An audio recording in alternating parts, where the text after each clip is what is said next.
сайн байцгаана уу? Сайн байцгаана уу? За ээж утгаар одоо хөх хотод ирээд эмнэлэгт эмчилгээ хийлгээд бараг сар гарan болчтой.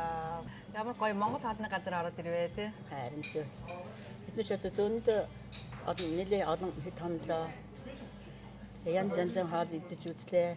Хятад хоолнууд эхний үед бол сайхан хамттай байлаа тий. Өө өстө сайхан хөнгөн шингэн ногоо идэ гээл тий. Монгол хоол бас их сонирхолтой байлаа. Тий, өөр Монгол хоол толгон цай гэх тий. Толгон цай гэдэг өөр Монголын хоолны газрууд бас орж үзсэн. Захиалгаар бас авсан. Хоолны газар шин Баян Монгол. Тий, Баян гэдэг. Баян гэдэг юм. Монгол хоолны газар юм байна. Энэ хоолны газрын эзэн Монгол ах юм байна. Тэгээд энэ ахынтай танилцаад хөргөлтөөр хоол авч идчихлээ.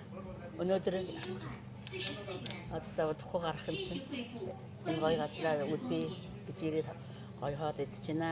Жинхэнэ Монгол амтал юм хоолны газар байна.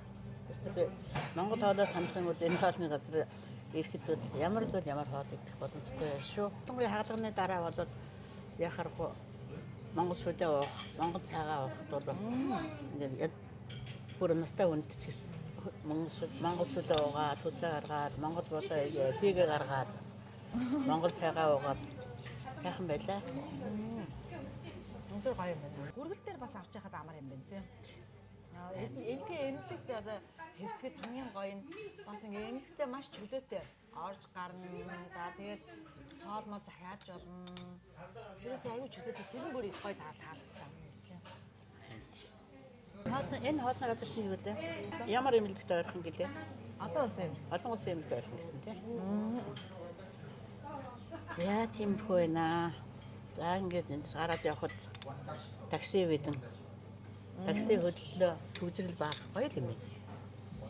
Чөлөөтэй цагийн галдагддаггүй.